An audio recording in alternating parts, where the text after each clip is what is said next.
Population ya Congo central bazali kolela epai ya mokonzi ya ekolo Congo, son excellence Félix Antoine Tshisekedi Tshilombo Faci Beton, les retours aux affaires ya son excellence Atuma Tubwana Nkulu Kinkundi Mbote, les représentants valables ya Faci Beton na kati ya Congo central. Pona nini bana ya Congo central bamoni ete misala na kati ya province et si ezui vitesse de croisière sous l'impulsion ya Faci Beton kasi badongolo miso batu oyo bazali kolinga te Congo central ezwa en vol ya kitoko bazali kokotisa mbilinga na kati ya province pona kaka kowela kibokonzi na bango tala leloyo ya Atuma Tubwana bazali kotika ye kimia te misala ndeti kwenda ndetika kwendako nzoka nde bana ya Congo central bazali kolela pe bazali kobanga makasi na tina ya misala oyo ezali kosalema na kati ya province esila te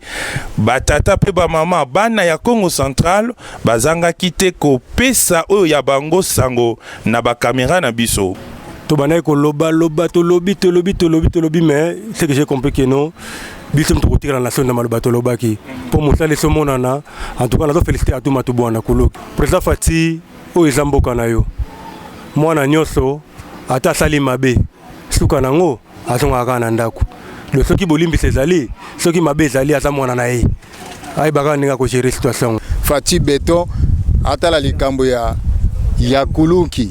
aza mwana na ye aza papa na biso bolimbi sipe ezalaka ta asalaki mabe ndenge tozoyoka toyebi te mais aluka nanu ko résoudre solution na ye parce que tala misala oyo na Congo central toleli tebike kuna signature ezaki ya ye nde apesi ouverture ya eloko tozosala donc papa Faci Beton mais kana nanu kotalela biso problème oyo alingi penza na s'adresser plus et pas ya papa président de la République biso tozabana mbanzangu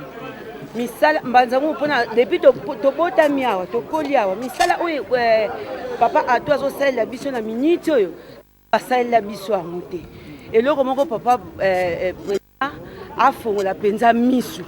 ba province ezosala misala oyo kopesa ye avantage eza pesa oyo pe bazo toucher bazo ningisa pona nini ba gouverneur pona nini po ba pesa ye échec pona ngana zo mona eza bo bazolinga bapesa ndiye président échec afongola misu na ba province o ba gouverneur baza na sima na ye afongola penza misu toza na posa azongela biso papa gouverneur biso Atuma Tubwana Nkulu na Congo central aya kosilisa na ye po abandi misala malamu oyo ezopesa biso ba mama esenga misalo depuis mbanzangu ezali nanu basalela biso yango te ko tozomona ngo epa ya papa Atuma Tubwana mais à la veille abandi misala mbala moko tala ndenge bazosakanela ye bazopopola ye c'est apena ko pesa ye papa président échec donc afongola penza miso toza na posa biso ba mama mbanzangu to lobby bazongela biso gouverneur na biso Atuma Tubwana Nkulu asisa manda na ye poto na oya bandi ti manda na ye ko sila malo ozala et pas ya baninga na ye o bazo coincer wana ezala pa président et pas ya baninga ni bazo coincer bazela ye manda sila bazela manda sila bakokota na bango bakosala pe bazela sila ponika na manda ya muninga bozo ko étouffer na bakuseti bo basala yo nanu yango oyo ozosala ninga tozana posa papa pardon soki nakoki kofama papa ozongisela biso Atuma Tubwana azomboka asala musala na ye asilisa manda o nyonso bazotelema mpona ye balingi ne babebisa élection na yo tika ya ko bakosala musala na ye asala musala na ye asilisa manda na ye papa nga nazosenga tika kana bana kovanda kana ba position nyonso peut-être ko yokelanga mawa oto si tolembi mwana mutu bakomi kobebisa réputation na ye ayibi asali boy azongisi boy banda musala poni ya kozana kimia te aboma nani mwana ya biso bazotelemela ye na bakoko na ye bayaya na ye batata na ye banoko na ye aza mwana aza pe na famille na ye quand même toza na posa mboka oyo elata elamba sika papa pardon Beton Faci Beton Kuluki Beton Mbanzangu Beton bango